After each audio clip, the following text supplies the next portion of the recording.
నమస్కారం. ఈరోజు మనం ఒక ముఖ్యమైన విషయం గురించి మాట్లాడుకుందాం. దేశ రాజధాని ఢిల్లీలో న్యాయస్థానాలు ఒక్కసారిగా ఎందుకు ఆగిపోయాయి? లాయర్లందరూ ఎందుకు సమ్మెబాట పట్టారు? అసలు ఏం జరుగుతోంది? ఈ పరిణామం వెనుక ఉన్న కారణాలేంటి? దాని లోతైన అర్థాలేంటో ఇప్పుడు విశ్లేషిద్దాం. అసలు కోర్టులన్నీ ఒక్కసారిగా ఎందుకు పనిచేయడం మానేశాయి? ఈ నిరసనకు దారితీసిన అసలు కారణమేంటి? ఈ సంఘటన మన న్యాయ వ్యవస్థ గురించి మనకు ఏం చెప్పాలనుకుంటోంది? రండి, ఈ ప్రశ్నలకు సమాధానాలు వెతుకుదాం. సరే, ముందుగా అసలు ఏం జరిగిందో చూద్దాం. ఢిల్లీలోని జిల్లా కోర్టులన్నీ కలిసి 3 వేర్వేరు తేదీల్లో పనిని పూర్తిగా నిలిపివేయాలని నిర్ణయించాయి. ఇదేదో అనుకోకుండా తీసుకున్న సెలవు కాదు, ఇది ఒక ప్రణాళిక ప్రకారం చేస్తున్న నిరసన అన్నమాట. మరి ఈ నిరసన ఉద్దేశమేంటి? వాళ్ళేం చెప్తున్నారంటే, తమ మీద అంటే న్యాయవాదుల మీద కొన్ని అన్యాయమైన చర్యలు జరుగుతున్నాయని, వాటికి వ్యతిరేకంగానే ఈ నిరసన అని స్పష్టం చేస్తున్నారు. తమ వృత్తిపరమైన హక్కులు, గౌరవం ప్రమాదంలో పడ్డాయని వాళ్ళు బలంగా నమ్ముతున్నారు. అయితే ఈ విషయం కేవలం లాయర్ల హక్కుల గురించే కాదు, అంతకు మించొక పెద్ద నైతిక బాధ్యతకు సంబంధించింది. ఇక్కడే మనకు రూల్ ఆఫ్ లా అంటే చట్టబద్ధమైన పాలన అనే కాన్సెప్ట్ వస్తుంది. అంటే ఏంటి? చట్టం అందరికీ సమానంగా వర్తించాలి, అందరి హక్కులను కాపాడాలి. న్యాయవాదుల వాదన ప్రకారం వాళ్లకు వాదించే హక్కు ఎందుకుందంటే ఈ చట్టబద్ధ పాలనను కాపాడటానికే. కాని ఇప్పుడు ఆ బాధ్యతకే భంగం కలుగుతోందని వారి ఆవేదన.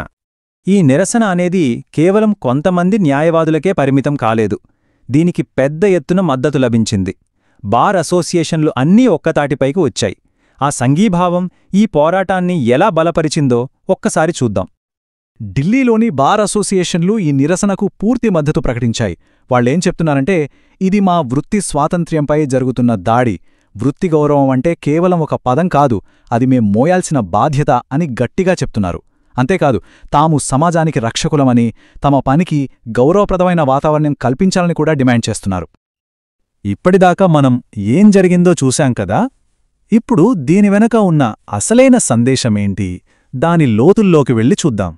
ఎందుకంటే ఇది కేవలం ఒక సమ్మె కథ కాదు, అంతకు మించిన విషయం.